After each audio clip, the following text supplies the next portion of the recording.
On energy, and the Minister of Energy, Mr. Bois, he says that by the close of October, all the interim difficulties Ghanaians are having with the supply of electricity, etc., may be over.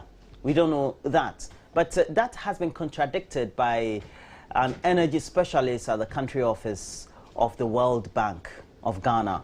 And Mr., as is being quoted, Sunil Matrani says the prospect of the power sector actually reviving in the interim looks quite bleak compared to what the prospect will be in the medium to long-term future. So that really is the way the whole perspective is. Now, we have an expert in the studio, the Executive Director of KITE, the Kumasi Institute of Technology, and Ishmael Ajekumhene is my guest on AM Talk as we discuss the subject of energy.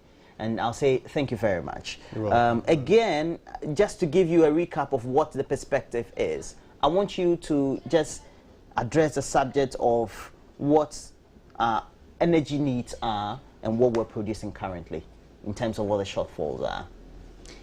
Thank you, Roland, and thanks for having me once again. Thank you also. Well, at the moment, the system peak load, that is the highest demand in a day, it's around 1,900 megawatts. Unfortunately, we are producing below that capacity, even though we have enough installed capacity, that we have plants that can potentially generate that kind of energy. The Takoradi units over the past couple of weeks were down because they had to be repaired. And then we all know that Bui wasn't meant to be a base load. It's only meant to be a peak load plant that was only supposed to come on during the evenings. Unfortunately, because of the situation that we have, we've actually drained the lake because we've overproduced from Bui. So Bui is almost at the minimum operating level. So we can't rely on Bui. And we know the issue about gas from Nigeria, its unreliability. So I know over the past couple of weeks, we've been shedding load sometimes in the region of 200 and 250 megawatts every evening and sometime during the daytime. So yes, we're unable to meet our demand at the moment, and that's why we still have the load shedding going on. Now, if we take a look at what we knew, let's say 15 years ago or 14 years ago, because we're in 2012, 2014, and what we knew 5 years ago, is it that we've not been futuristic about what our energy needs are and what in terms of the investments we need to put in to make sure we show up whatever shortfalls we could be experiencing? Exactly, Roland. I was speaking the other day about the fact that this is our 5th major energy crisis from 1984. So from 1984, 1998, 2002, 2007. The difference between this current crisis and the previous ones were that they were drought related. The previous ones had to do with the Akosombo Dam. The fact that in 84 there was a severe drought all over the West African sub-region. In subsequent years there were low rainfall inflows into the lake. So it was because of Akosombo. Incidentally, this time around it's the Akosombo Dam that is saving the whole nation, because we having to produce more from Akosombo because the inflows over the past couple of years were good. I said over the past couple of years were good. Now I will talk about that later. It's not looking good because the inflows last year wasn't good. So it means that if we don't have good rains this year, Akosombo would also not be able to deliver what it's delivering now, which is why the future looks quite bleak as far as our ability to meet reliable power supply is concerned. So yes, back to your question, we've not been futuristic. We have one of the best planning units at VRA. The Energy Commission's duty is also prepare strategic national energy plans. We have them. We know how many, at least we know how demand is growing, and you know that if demand is growing, you need to be bringing more of the plants on stream. So we haven't been able to do that for various reasons. I mean, I think that reality hit home when the government decided to start with the power sector reform, because we needed to bring some private sector capital to come in and provide what we call the independent power producers and add more generation units to that. Unfortunately, the reform hasn't gone the way the government had envisaged. So yes, we are where we are today because we didn't take the decisions that we ought to have taken several years ago. And the situation is going to aggravate and increase and deepen if we don't take the decisions today, because it means that if you have to put up a power plant today, you don't do it today, it wouldn't be available until the next 24, 36 months. Yeah, because I just about to ask you, what decision do we need to be taking? Well, there has to be short, medium, and long-term decisions, because if you want another power plant, unless you bring in an emergency power plant, which tends to generate electricity at ridiculously high levels, then the short-term measures, I'm afraid, will have to be energy conservation and efficiency, because if we don't do that, we simply don't have the capacity to meet the demand that we have. So what we're talking about here is that, you know, in the heat of the 2007 power crisis, the government identified, or the Energy Commission identified lighting loads as one of the major load centers as far as peak demand is concerned. And they also realized that most of the bulbs that we have in our homes are incandescent bulbs. So then there was a major government decision to import 6 million CFLs, compact fluorescent lamps, and distribute them for free. So they come to your house, they take your incandescent and give you CFL. That was able to reduce peak load by 150 megawatts. Okay, so what that means is that, but for that intervention, which cost government like $33 million, we would have needed something like $200 million, $250 million to have built, let's say, 150 megawatt thermal plants. So that saved us a lot in 2007. Now that we don't have enough generation capacity, what we need to be doing in the short term is to embark on a massive educational campaign for everybody to conserve and also use energy efficiently. There was a suggestion the other day by the Energy Commission that, and it came from VRM, if, for example, during peak hours, all households would turn off their deep freezers, not any, but deep freezers, which we wouldn't need anyway, because once it's frozen, you really, if you have to turn it off for 4 hours, we're going to knock off 300 megawatts if about 1 million households in Ghana are to do that at the same time. What it means is that immediately demand is going to drop. You wouldn't even need to shed load, because you would have automatically brought the demand down during those peak periods. So beyond that, you can turn it on again. So the immediate short-term solution is energy efficiency. The medium term, we have to begin to fast-track those plants that are already under development and also accelerate the gas commercialization project. The long term is to have a long-term view, have the necessary projections, and know how we're going to bring the plants on stream. So if we need, for example, by 2017, we will need something like about 3,500 megawatts to meet the demand, projected demand. That would also mean that we need a reserve margin of about 500 megawatts. So if we don't start planning now to put those plants in place, we're going to face the same challenges by 3 years' time. Okay. Yeah. Because we still even haven't gone out of the current. Yeah, but I agree with Sunil. The outlook is not looking good, even over the short to medium term, because if you look at the numbers and if you look at the fact that we still cannot guarantee that gas is going to come in, you look at the fact that Ghana Gas keeps shifting the goalpost. Look at the fact that, in terms of when the completion time and I mean, as far as we are concerned, when gas is going to come or go to Abuadze. So they can tell us they finished, they're doing pre-testing and all that. But the key thing is that they should tell us when the first dry gas is going to hit the thermal plant. What's the capacity expected from Abuadze if we have the gas flowing from what we're undertaking currently at Etoabo? Exactly, and Roland, that's another thing that we need to tell Ghanaians.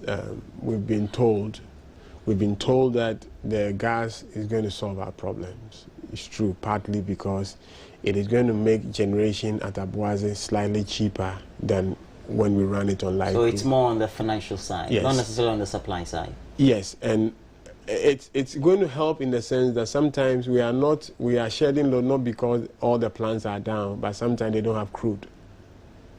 Yes. Okay, sometimes we've been told that. Yes, so if gas is coming and is guaranteed and it's cheaper, it means that those times that crude will be able to guarantee that Abuadze is going to deliver the 550 megawatts. But beyond that, the gas coming from Jubilee can't do more than Abuadze. So what it means technically is that if we have to shut down Abuadze for any one reason or the other, for maintenance, and the thermal plants, they are very specialized machines that if it's due for servicing and you don't do it, you can't cheat the system. It will collapse. It will shut off. And so if we have to do that, and the plants are aging, I mean, these plants were built 97, so hitherto you could afford to maybe slack a bit in terms of the maintenance. Now if you delay, it's going to take a much longer time to fix it. So let's understand that Abuadze or the Ghana Gas Project is not going to increase our generation capacity. Perhaps it's going to help us improve upon reliability, because at least the gas is guaranteed coming from Abuadze. But the units in Abuadze are fixed, 550. So just basically going to show up. It's going to show up. Okay. Now, let's look at what the prospects are in getting gas, additional gas, beyond what we will likely get from Nigeria, in addition to what we're going to get from Etoabo, the quantum of it. How is it going to resolve the energy needs as far as trying to make sure what is generated is enough to keep the system running, so to speak? Get some plain language. Yeah, you know, gas will continue to be the cheapest among the thermal options. So it's important that we try and get those gas in. Beyond the West African gas pipeline, which we know we cannot depend on, and Etoabo, the next option will be for us to look at liquefied natural gas, which is you freeze the gas at a certain temperature so that it becomes liquid, okay, and then you are able to bring it in tankers, and then so like you can import the gas like without using a pipeline. You would have liquefied the natural gas, and then you would have brought it in. When you bring it in, you need what we call a regasification plant. The regasification plant is what will then turn the liquid back into gas, and you feed it into the plant. We have been talking about an LNG regasification facility in Ghana since 2010. We haven't taken those decisions. Without that, you can't import natural gas. But if we have that, so what we need to be doing, and it has to be done today, let's move from all the feasibility and the talk and get ourselves a regasification plant here in this country so that we can import natural gas, and then bring them in, regasify them, push them through the pipelines so that we're able to generate from thermal sources. So that's perhaps the only, I guess, the medium-term solution that we can have. They have floating regasification facilities that do not take longer time than if you were to build them onshore, on land. That's something that the Energy Commission has been talking about. They've licensed a few LNG suppliers to build this thing, but we haven't move into investment. That has to be done very quickly. And when we do that, then we can treat it becomes like crude, because you can order and it comes in and you use it to fire the gas. Thermal will continue to be the cheapest option, even if you are using LNG. I know people are talking about coal, but I don't believe, unless they prove me otherwise. We need to see the numbers. Your institute, you don't believe in it? Not so much my institute. I'm not looking even at the environment side of coal. I'm looking at the pure economics, because the technology they tell us they are bringing in is the clean coal technology. It's much, much, much expensive than the thermal units that are going to be generated from natural gas. Besides, if we don't have gas, we also don't have coal. And we are being told that they're going to build a harbor to bring the coal from South Africa. Okay, I think strongly that if you look at the entire value chain of coal and you compare, I would rather should put that money into building this LNG regasification facility so that we can import. So it's just a matter of priority. But, well, for many of the literature that you find around on clean coal technology, they tell you that, well, it has a way of mitigating environmental difficulties that perhaps you may have experienced with other technologies as far as energy provision is concerned. So in some way, it's one of the sure bets to go as well. Well, and I'm saying that let them show me the numbers, and it's going to be clear when they apply to PRC for tariffs. Okay, if it's cheaper, it has to be seen that it's cheaper than natural gas. But I'm saying that the technology is clean because you are introducing things like carbon capture. Yes. Okay, so you capture some of the effluents and the emissions from the plants, and you are preventing it from going into the atmosphere. Okay, that comes at an extra cost. You see, most of the coal, U.S. has I guess the greatest number of coal plants in the world. Most of them are being shut down. Why? Because in trying to make those plants cleaner, it doesn't make economic sense for them to do that. It's not cost efficient. It's not cost effective, cost efficient to do that. So, I mean, I am not against, as I'm saying, I'm not even going to go into the environment side, which is what I preach. And so I don't want to be seen to be biased because of what we do as an institute. But what I'm saying is that in the system, in a situation where we have issues with money, let's go in for least cost options, and don't let us solve our energy problems and introduce some other problems health-wise, which we don't even have money to address. So if there's a cleaner... Otherwise you create a complex or myriad of problems, yes, difficulties, because very cyclical. Yes, if we try to enumerate some of the challenges that coal, the residue and all the ashes, and all the congenital problems that have been attributed to coal, you don't want to go there, especially with our history of environmental management as a country. We can't even deal with garbage. Okay, there's one that's just built, it's being built in Texas currently, and I was just reading from the Washington Post, I believe, just before we came into the studio, that it's being to be the sure bet as far as making sure energy provision in the state of Texas is concerned, and then also we make sure also we get the best out of all the environmental pollution problems that is being generated. So, well, there's always Roland, but you know, they have the finances to go with it. Exactly. And they also have the best technology. Exactly. Plus this is going to, what we're talking about in Ghana is going to be a Chinese technology. And you check the history of China when it comes to coal-fired plants. They said it's going to be cleaner. We're looking forward to seeing that. We're looking forward to seeing the environmental impact assessment. Of course, if the private man wants to do it, like the minister says they support it. They're even talking about nuclear as well. We're not going to lie down and sit down for anybody to come and woodwink us into thinking that this is the best solution. Let them prove for us to see. If they can justify why this is the way we should go, we are all for it. But I'm saying that I believe that the earlier we get in place a regasification installation in this country so that we can import liquefied natural gas, the better, because it's a win-win situation. We get our power, we're also able to clean our environment at the same time. Okay. With all the difficulties we're having with energy provision, do you sense that currently, with the short-term problems we're having and the need for short-term solutions before we focus on the medium to long term, you're seeing the solutions in sight? You know, there's one big problem that we haven't talked about. It's the money to do what we need to do.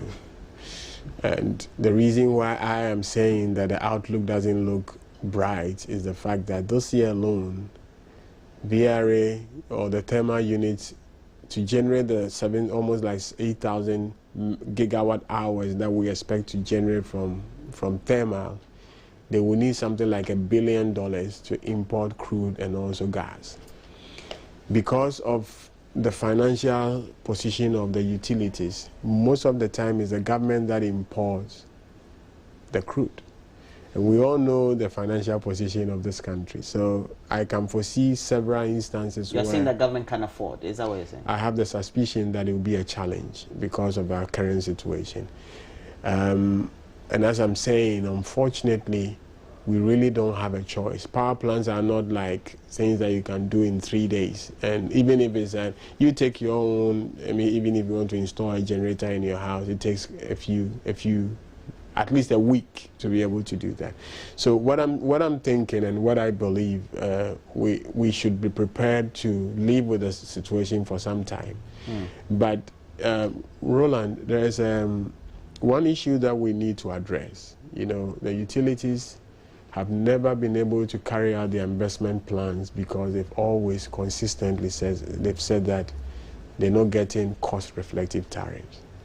As a consumer and as somebody who works with an NGO, yes, we'll talk about the element of cost. Okay. But let's now focus on what the solutions are and whether we have the best solutions to solve it. Because the minister has just come out to say, in about 4 months' time, these difficulties are going to wane.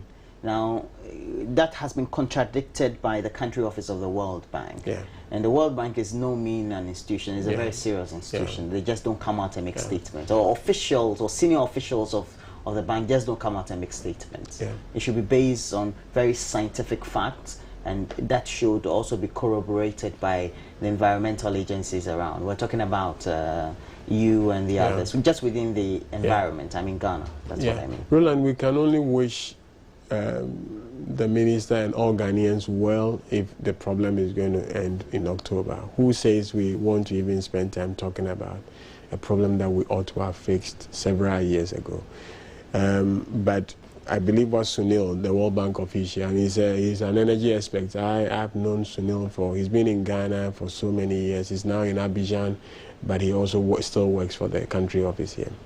The truth of the matter is that if you look at how our generation sources and you look at the potentially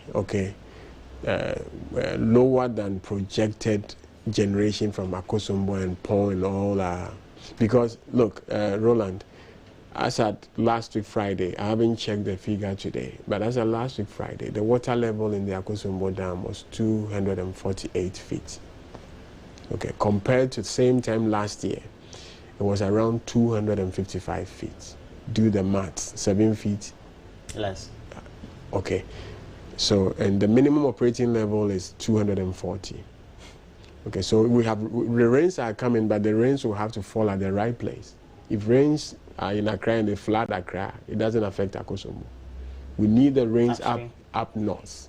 The Volta Basin will have to have sufficient rains to guarantee that we can be running, because sometimes we run Akosombo to its limit. Okay, so the situation is such that you push, and the more you push the hydro system, it means you are pushing more water through, and the faster you deplete the lake. Okay, so the reason why it's not skepticism, but there are technical challenges that we really need, to fix. So what I'm thinking is, and I tend to agree, I tend to agree with Sunil that October is a little bit too ambitious. And I believe if we were to tell Ghanaians to brace themselves up for a much longer time frame in fixing the problem, it will be better, because it then helps us manage our expectations. And by managing the expectations, you don't start talking, you don't start complaining when you know that even the timelines that we probably set for ourselves weren't realistic. The minister, I believe, is probably counting on Atuabo coming on stream. It's also counting on all the maintenance works having been completed. But we're dealing with machines, and we're dealing with, and I mean, if the continuous shifting of the timelines at Atuabo is anything to go by, then we really cannot bank our hopes on an October deadline. But having said that, I believe if we're able to get some more reliable supply from Nigeria, and also the thermal units are on, and we also have enough fuel to run the thermal units, the situation would be perhaps ameliorated. But the VRA, let's take it too much from even the minister. Let's take it from VRA. Consistently, VRA is telling us that we shouldn't expect the doomsday to end. Why? Because we need a reserve margin of a minimum of 18%. So even if they are supplying, or if they are generating at that very capacity, once they don't get to the excess minimum margin, as far as the reserves are concerned, they still would have to shed. No, you see, they can maybe the available plants at all times can meet the demand, so they wouldn't be load shedding. But in the event that something happens, yeah. So which one is safe? In order not to have a total shutdown, you always have to shed, so that you make sure you have enough. Yes, the system is such that if you don't balance the load, that's where you have total collapse of the system. I mean, last year, for example. So you can't always be operating at an optimum when you know that you don't have enough reserve margin. Yes, so sometimes ECG are instructed to knock off some load within 5 minutes. And that sometimes they can't do anything about it, so they have to, they say 200 megawatts should go down. If they don't do it, the system will shut down, because demand would have exceeded supply. So that's why they keep telling us. I mean, but Roland, we shouldn't also forget, we are all along, we're only looking at generation. We haven't talked about ECG, the distribution side. No, we'll talk about, when we're talking about ECG, then when we're talking about consumers, then we'll talk about ECG. Okay. Now, let's look at the subject of how government needs to communicate this. And because we're having economic challenges, and the thing is, well, the media perhaps is projecting negative news about the country. That gives wrong impression to investors. Now here lies the case, the communication is done, and Ghanaians are told that, who are the consumers presumably, that the energy difficulties or challenges will be resolved by a certain date. Now the date comes off and it never gets resolved. Do we need to know the truth and have to contend with it? Or perhaps we also need to play a little bit of management and politics with it?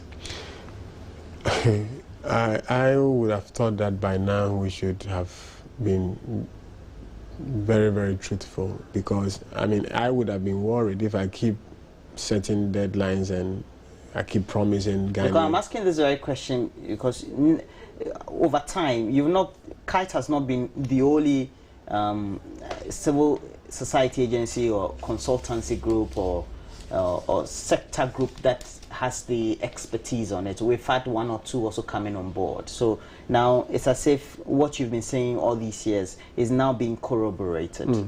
But on the other side, well, there's some level of denial as to what's the enormity of the difficulties that consumers are facing. You obviously can't blame the government. They would want to also make sure that they are not portrayed as an inefficient or a government that is not able to deliver. So whatever they will say to at least let consumers or the general public know that, oh, there's light at the end of the tunnel, they will do that. I would say that let's listen more to the utilities than we'll listen to the government. If the government tells me that the problem is going to solve in October, and VRA, who are actually producing power, says that please don't do that, I'd rather listen to VRA. So, but what I'm saying is that let's tell Ghanaians the enormity of the challenge, I mean, some of us are privy to some information. We see daily production figures from the utilities. Based on the work that you do. Yes, Gridco shows, publishes every day. You know which units are working, you know which units are not working, you know how much load was shared. Those reports are produced on a daily basis. The forecast, how much fuel they have in store and everything, and for how long those fuel is going to last, we see all of those. I'm saying that if, for example, the fuel stock we have, the light crude we have now can last us for another 15 days. Let's ask VRA whether they've placed an order for another fuel. What it means is that if after the 15 days they haven't been able to raise the letters of credit, the government doesn't have money to do that, we'll be told that, oh, Abuaze is shut down for maintenance. But it wouldn't be a maintenance problem. It would be a lack of fuel problem. So I'm saying that we need about $1 billion this year to import light crude oil and gas. If even all our plants are available to deliver and we don't have the fuel, we can't run those plants. So I'm saying that let's at this stage say that, look, guys, the situation that we find ourselves in, we probably will need a much longer time to fix the problem. So we're trying our best. We know that maybe by this month the situation would have been maybe 90% better. But we cannot have a situation with the systems that we have. We can't guarantee that the lights are going to be switched on. I think the short to the medium term outlook is not as bright as maybe the government will want us to believe. So in other words, you're saying consumers may not get out of this until perhaps by the close of the year, so to say. And even much longer than that. I'm not being a doubting Thomas, but I trust that we have capable engineers in this country. The people that we have, VRA, for example, VRA Hydro is one of the best in the world because they've been extensively trained. They send people to Canada. We no longer bring expatriates to repair or do anything in Akosombo. We have the VRA engineers, they do it the same way thermal. After 15 years, we have enough capacity to do that. The challenge is that, look, Roland, if you need a part to fix and the part hasn't come, you can't do anything about it. So I am saying that let's brace ourselves up for maybe a much longer time frame in fixing this problem.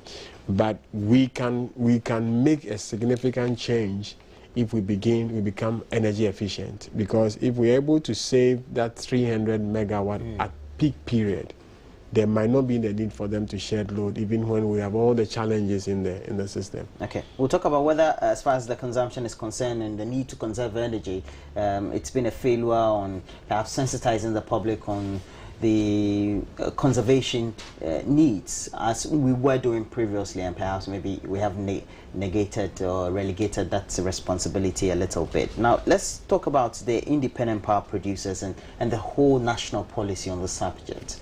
If you do a lot of reading on the subject, you get to find that many of the independent power producers hinge their activities on gas. Now, once you don't generate your own gas, it means you can build the best plant around, you can still power them. Yeah. What went into the policy formulation in itself, and have we been able to find the best solutions to invite independent power producers into this country? Good question, Roland, and some of the many things that baffles me as somebody who is in the energy sector. You see, before you sign a power purchase agreement with an independent power producer, that power producer should be able to tell you that this plant that I'm bringing, if it's going to run on gas, show you where his or her gas source is coming from. Okay. So as part of their proposal and what they put before you, you need to be convinced that it makes sense. Okay. When Asogli was building his gas plant, and mind you, Asogli's plant is the only thermal plant that runs solely on gas.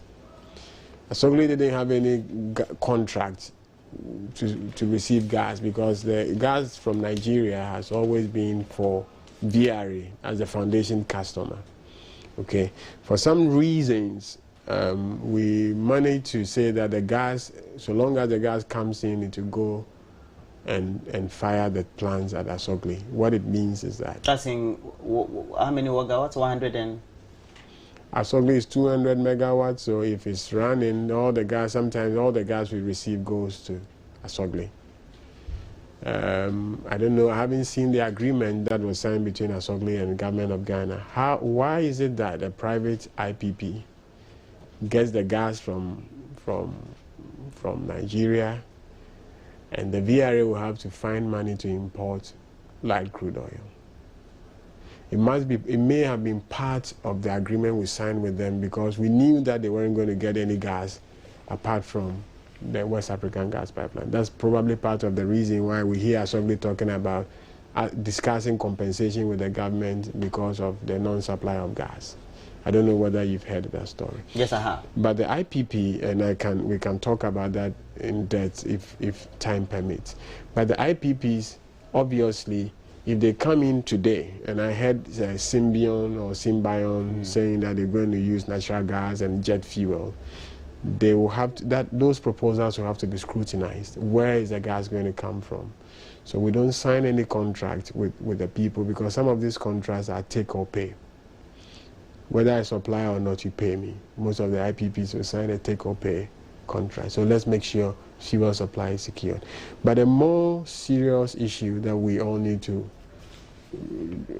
discuss and address is most of these IPPs, when they come in, they will produce the power at the true cost and also at their margins.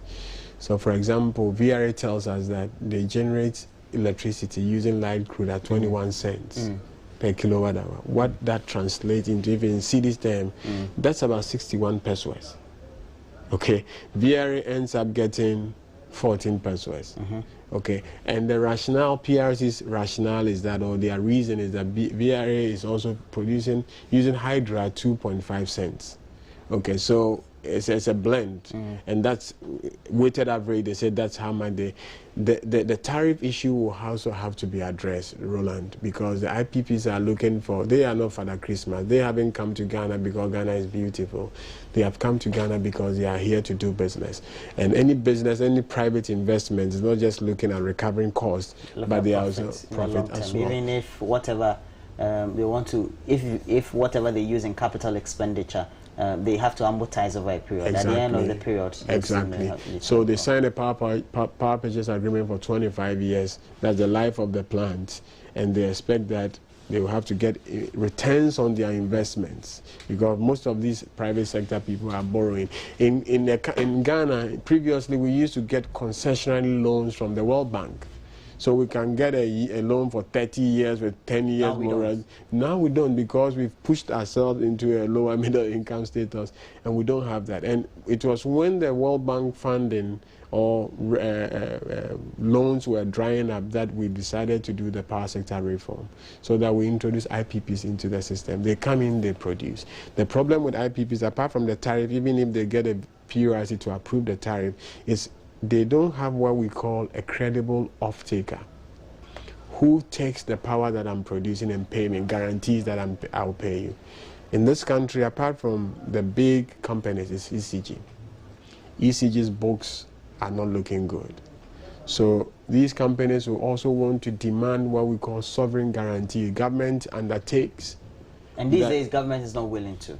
Government is not because willing at the end of the day, the result in huge judgment debt. That's the bottom line. So the government is not prepared to give any undertaking. Because our experiences of it have not been very good. So Roland, the IPPs, there are a lot of them knocking at our doors. A lot of them have applied for licenses. But we're just being careful in scrutinizing what they're not being careful, but we don't have the requisite. We haven't met the necessary preconditions that would convince that man to come and invest. Why? Because you need a credible off-taker who will take your power and pay you. Asogli says ECG is owing them billions of cedis. Okay, so if ECG hasn't paid Asogli and they are indebted to Asogli, they are indebted to VRA, and ECG is the only credible off-taker, who would come and invest? I wouldn't advise anybody to come and invest if ECG is a credible off-taker. ECG's plight and problems is also partly because of years of underinvestments and the fact that we as a people are always saying that we can pay more. Okay, so because that brings us to the subject of consumers. Okay. Now, we know that the population has increased, and from the last census we did in 2010, according to what we read and when you undertake the research, now the demand is just 60% in excess, just over. We're expecting that by 2020 or thereabout, it will go above 66% and driving upwards. It means that, well, we have a difficulty, because according to the census figures also, we have 52% of our population living in rural or peri-urban areas. Living in urban or peri-urban areas. Yeah. That creates a difficulty for us. It means the demand will be very high. Yeah. What should we be thinking as consumers, not doing? What should we be thinking as consumers? And who should be telling us what? That, well, this is the mindset you need to have as consumers, and that you need to pay real prices or rates for what you consume. Roland, as to who does that, who tells us that, is now the mandate of the Energy Commission to do that. And if you go to their website, they have tips on energy efficiency and stuff like that.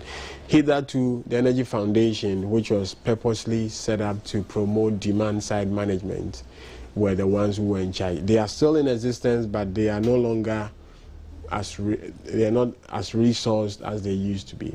So That's the Energy Foundation. Energy Foundation, but the Energy Commission will do that. But as consumers, what we need to understand is that energy, like anything that we buy, is produced, and has to be paid for. So we need to understand that so long as the cost of production doesn't equal how much they get in return, they wouldn't be able to invest. But one thing that we haven't told people, and that's part of the confusion, is that when PURC is approving a tariff, they tell consumers that it's going to help improve services. I keep telling them, tell them the truth. The bottom line is that sometimes tariffs are just increased so that the tariff that they approve, sometimes it doesn't enable the producers to break even. It doesn't allow them, sometimes just break even. It doesn't allow them to invest or anything like that. And if you look at the situation where tariffs are CD denominated and the rate at which the CD is depreciating, let's even take the 79% increase in October last year. The CD to dollar exchange rate at the time was maybe 2.2 or something like that. 2.19 thereabout. Exactly. Now it's over 3. Do you know what that means? They take the CD, they have to convert that into dollars to import the crude. They take the CD, they have to change it in dollars to bring the equipment. So on the finances, it doesn't look good at all. Especially when you have to do the cost breakdown. Exactly. And it's also because that is where government comes in, why we need to fix the macroeconomy. Because it's also not fair. It's also not fair on consumers to say that, look, I wouldn't do much about the macroeconomy, and you allow the forces of demand and supply to operate. And then what happens is that they have this automatic tariff adjustment thing that they are implementing. And they keep implementing it every quarter and increase. Yes. So what it means is that through no fault of mine, I'm paying more because the macroeconomy is not right. So that if we want to implement that, we really have to make sure that we fix the macroeconomy so that at least there's some stability. And you know the worst part, Roland, we don't have enough jobs in this country, but our tariff structure is killing the little industry that we have. It's only in Ghana and most part of Africa that the industrial consumers subsidize the residential consumer. I don't get you about the job aspect. What categories is it? Industrial employment activity. Yes, and even what we call even the non-residential customers. Yes, we do understand that. The non-residential customers are the people who would want to maybe sell ice water. They are not, so they have one refrigerator in their shop. They are the people who want to use electricity to sew. They perform some level of lower level kind of industrial activity. Exactly. They do some small manufacturing. Yes. Yes. But so long as you are not a residential customer in this country or consumer, you pay more. So for example, if you want to even use electricity to irrigate your farmlands, the tariff is higher than the residential customer who just, you and I, and you use it for comfort and entertainment. So you're saying that they rather should be giving rebates? Yes. What I'm saying is, it's difficult for us to tell consumers this, but that's the truth. If we don't do that, nobody can use electricity for productive uses. We will all have to become residential customers. And then ultimately, people are going to steal power. Because if those who are running their hotels. factories, that's why if you go to most of the hotels, they bypass the meter. So the air conditioner is not passing through the meter. That's how come they. But sometimes you keep wondering. Yes, there are some hotels. I heard yesterday there's a hotel that has opened. 70% of their revenues go into electricity bills, and they also have to be spoken to. Sometimes you enter into a hotel room, nobody is in the room, but the air conditioners are on. I don't understand it. You go into a room, there's no human being in the room. You're talking about effective conservation. That's conservation again. So, I mean, the tariffs will have to be gotten right, but I think the structure will also have to be changed. The residential customers, very soon we have to face up to the reality that we have to pay more so that we'll be able to, those who are not using the electricity as residential customers, to be able to do business and be able to employ people. To the point where we have the projections that, well, perhaps by 2017, we're likely to have an increment in demand in excess of over 63%. It means that, well, the population is growing and consumers also will need to be forthright about what they pay. What is realistic payment of tariffs? It's a big question. And I think we need to draw a distinction between... What's the current situation? And to what point or level would we say now we're paying realistic prices? It's not up to me to determine that, because PRC has... But we can't talk about that. That's what we're doing all this. So, I mean, even if... and that's what I was trying to say, Roland. Even if what the utilities got 6, 7, 8 months ago was realistic as determined by PURC, that value is almost about half now today. Yes, because of the exigencies, because of the variables within the macroeconomic level. Exactly. That makes it almost very much insignificant. Yes. So if they are to even increase the tariff now for the utility, they are just plugging that gap created not by anything but depreciation in currency depreciation. So it's a difficult ask. But at the current level, where residential customers who are consuming up to 300 are paying, I think, 31 pesos or something like that. It goes to 42 pesos if you move into the 300 and 600 brackets. That's how many cents? You divide it by 3, and it's about 10 or 11 or something like that. That's not what they need to run their business. But it's not your fault, it's not my fault. Because the people will also argue, and that's how sometimes government comes in and said, let's help the people, because government also concedes that people are not being paid realistic salaries.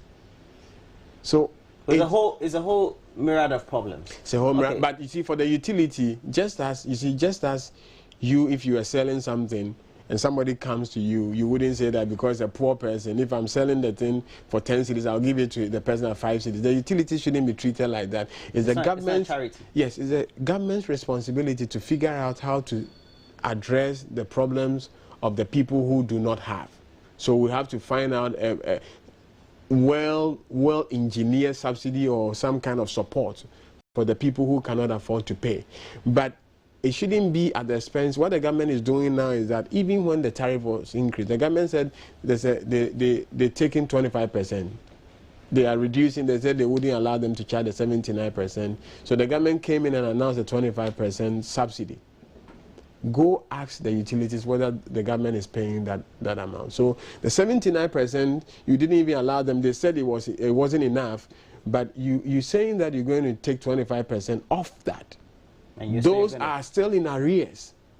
Okay, so I think we should, just like we've allowed the petroleum prices to be deregulated, we have to get otherwise I believe by now there would have been fuel shortages in the system. It's the same with electricity. The problem is that previously the challenge with electricity wasn't as big as the petroleum sector. So the government could deregulate the petroleum sector and said, okay, we will import crude for VRA. We will do this. We will borrow money for ECG to do things. But now the government can't borrow. So the government, consumers will have to pay. And if consumers are going to pay, they also need to get value for money. Okay, and then consumers also cannot pay for inefficiencies. Consumers can also not pay for government's own inefficiency in managing the macroeconomy. So it's the whole value chain will have to be fixed in order for us to have reliable power and people will feel satisfied. But it pays, Roland, it pays for us to conserve energy ourselves, because the bottom line, if you don't use the energy or if you use more efficient appliances, you don't pay more. It has to reflect in your tariffs. There are people who have equipment in their house. They have refrigerators that are consuming about a third of what maybe an inefficient refrigerator is consuming, and we have to do that. In 2010, according to the energy policy, promulgated and given a lot of communication by the Ministry of Energy, by next year, 2015, we're already there. We thought it won't get to the next 5 years. We're supposed to have 5,000. Yes. Yes. And we told them 5,000 megawatts yes, of power. Yes. We told them we couldn't do that. We couldn't achieve that. Okay, so, and it's the same, and I think governments will have to be measured in what they say. I mean, we were asked, there were three of us, we were asked to do a policy review of that. Your institution was part of it? Yes, I mean, and as an individual consultant, okay, with two other consultants, powerful actors in the energy sector. Both of them are CEOs of the utilities. We told the government in our policy review paper that 5,000 wasn't achievable. Okay, and as you are saying, we are in 2014 and we are around 2,500. How, if you look at all the plant generation... And that was used excessively in, well, it's not as if I'm drawing you into politics, the last campaign. Yeah, yeah. The point is that when we keep telling the population that this is how it is, then the concern that I guess many critics and those who do the analysis on the discussions will be, how do we get there? What steps have we taken to make sure we're getting it? Just like the state of the economy, we have paid lip service to the fact that the various structures of the economy are not good. We're too much import dependent, and so we have a huge trade deficit. Exactly. Now, how do we get out of the difficulties we think we're facing? And nobody seems to be giving clear-cut information as to what steps have been taken, and which institution is doing what, and at which level or timeline are we expected to achieve what. And it's but you are an energy consultant and you do all. That's what I'm asking you. It's also sad, Roland, that because you also work on a number of these projects. Yes, but it's also sad because we keep. I believe by now we should have even revised our targets, because we are in 2014, and only this week I heard a government official talking about 5,000 megawatts by 2015. It is not going to be achieved. If you look at even projects that are being developed, there's no way by 2015 we would have hit 5,000 megawatts. So we don't need to get there. But as I said from the beginning, Roland, if we don't take some decisions today, we can have all the plans. If we don't take decisions today, if we don't immediately figure out how we're going to address the issue, the challenges that IPPs are facing, because let's face it, government doesn't have money to be investing in those power plants again. The private sector man will come in provided the terms and conditions are right. They'll come in and do what the government probably would have looked for money to do. If government were to be getting money at concessionary rates, fine. But look, we are borrowing, these days we are borrowing at... Yes, I just heard this morning that our bond, 3-year bond, had been oversubscribed, and 24%. We are borrowing to pay debt as a country. So if there are private capital that we can bring in to fix let's do the right things for them to come in. But decisions will have to be taken now, Roland. The challenges, if we don't address them today, 5 years from now, if you and I, the Lord bless us and we are alive, we'll be talking about the same problem if you don't act today. Okay, so now, what is there for ECG? What can they do? The investments have not been forthcoming for years, for decades. I think over the last 30 years, they've not received the right sort of investments. Now, the books don't look good. So, and ECG is the principal distributor of what is generated by VRA, and now we have an independent power producer.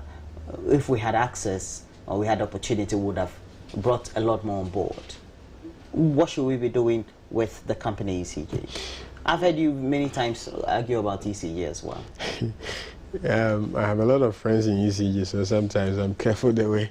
But the truth of the matter is that it's not as if they've had quite a lot of investments. In fact, most of the loans that we've borrowed under the Get Up project, for example, went to ECG. ECG is one of the most supported utility in the country. The problem with ECG is that we don't solve their problems altogether. So, for example, if they need, let's say they need $500,000 and you give them $200,000, it replaces one transformer, but the other transformer is still old. The conductors are still old. So by the time you're solving one problem, there's another problem, and because it's a network, you need to make sure that all the system integrity is maintained. So ECG's problem has been one of almost like not being able to solve their problem at a go. And that our inability to do that has a cascading effect, and it's affected them over the years. So their systems most of them are obsolete, and they are also not able to deliver. I mean, there are talks about what we call breaking ECG up into strategic business units. So you can have the Greater Accra concession, NEDCO remains as one, Ashanti region. So it's been part of the power sector reform from day one, but we haven't been able to do that. They started Ashanti region last year as a pilot case, creating what they call the strategic business unit, so that each of the units will be able to take care of. It becomes an independent individual, an exclusive unit that actually buys power, distribute the power, and account for its finances. That's one of the options that is being looked at, because the challenge has been that the ECG is too big as part of the problem. So what we call the strategic business units are on the table. But there are people who have also said that let's privatize ECG. I don't think there's anybody who is ready to buy ECG in its current state. So if we want to do that, we probably have to invest to fix the system. Or then the person comes and invests the thing and recoups the money over a period of time. But collecting revenues has been a challenge. The prepaid meters have come in, but you still have some credit meters. The prepaid meters are also prone to theft and things like that. That's how come they've removed it from their homes and they are fixing them on the poles outside and things like that, because it could so easily be tampered with if it's in the rooms. And there are ECG's own people. Sometimes they go around their houses and collude. I have been in my house. I wasn't there. My wife was there when the meter reader came and told us how suddenly our bills are going up, and that they can do something about it for us. Okay, and my wife told him if you knew the person's whose house in which you were, you wouldn't be saying that. But that's it. If somebody comes to your house and is a ECG officer and say, "Oh, I can help you reduce your what?" So the investment is needed. ECG investment is needed. But there's been quite a number. We do understand there's substantial investment that has been made. Yeah, but the problem is still there. Yeah. The problem is still because we couldn't get all the monies they needed to fix the problem at a go, because it's a system. You have some equipment that will be old, some other equipment will also be new. It's almost like a new one, old one being put in a new wineskin. Oh, that type of thing. New. Okay. You know. So now, what should be the outlook from now to the end of the year for consumers? Because consumers are always expectant. When you're dealing with consumers, they don't want to know the difficulties you're facing. Yeah. They don't want to hear it. Yeah. And everybody's a consumer, even those who work with ECG and the other utilities. Yeah. So, do we all need to now keep saving by the end of the year? We're going to buy generators. Should we go the way of Nigeria? I mean, I'm sure everybody knows by now that it's so expensive to run your own generator. Yeah. I mean, so Ghanaians now appreciate what the utilities go through, because if you run your own generator for a day, sometimes you buy loads and loads and gallons of fuel. So I think we are in a better position to appreciate what they go through. I think we should be a little bit patient and also demand more accountability from the people, the utilities, where they are clearly at fault. For example, there is no reason why my light should be off for more than 24 hours. I mean, there are times that they are not shedding load, but you have outage.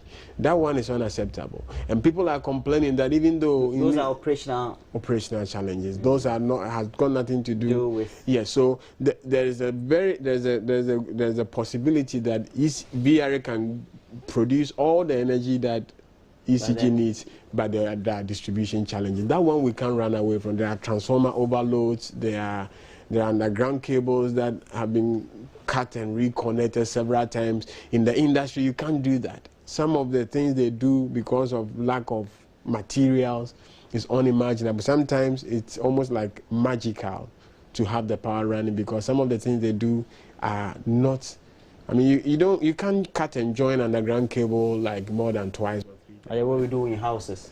Yes. You can't do that. You can't do that. Okay. So for the outlook, don't let us expect too much, but let's conserve energy. Okay. This English phrase you just used, we shouldn't, don't let us expect too much. So we'll experience outages for some time. I believe there will be disruptions. There will be power disruptions. We're going to continue. It is going to continue probably beyond the October deadline set by the minister. Then we'll go when? Tell us so that we'll know. Tell us. I want to make up my mind before I leave Roland, this very discussion. I hope I will be able to tell you that if VRA tells us that we shouldn't expect the situation to change significantly within the shortest possible time, I would rather stick to what they are telling me.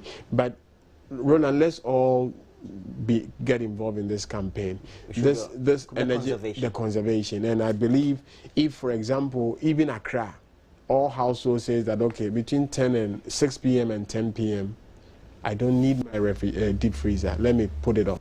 After 10 o'clock, the peak load would have dropped.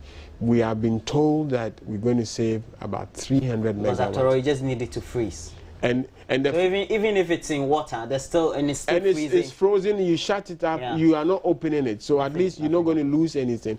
So the concern, the concern is that if I turn my fridge off and the next time ECG turns the power off because there's a fault, then if it goes for six hours, then I'm in trouble. But I believe if we're able to bring the peak load down, because the problem is the peak load between 6 and 10. If we're able to target that window and we do things, if you are not in your bedroom, don't leave the air condition on.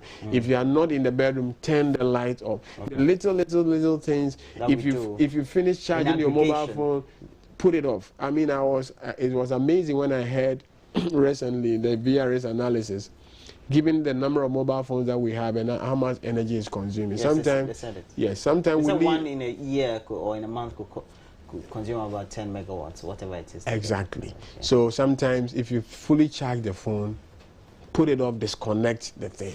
Okay. The things that we do in this country is not just even electricity. We are buying V8s which have very healthy appetite for fuel. And then we complain about fuel prices. We go in for the big engines, and then we complain. You're having a 4-wheel drive, so but it's a diesel one, you know. Well, the energy conservation man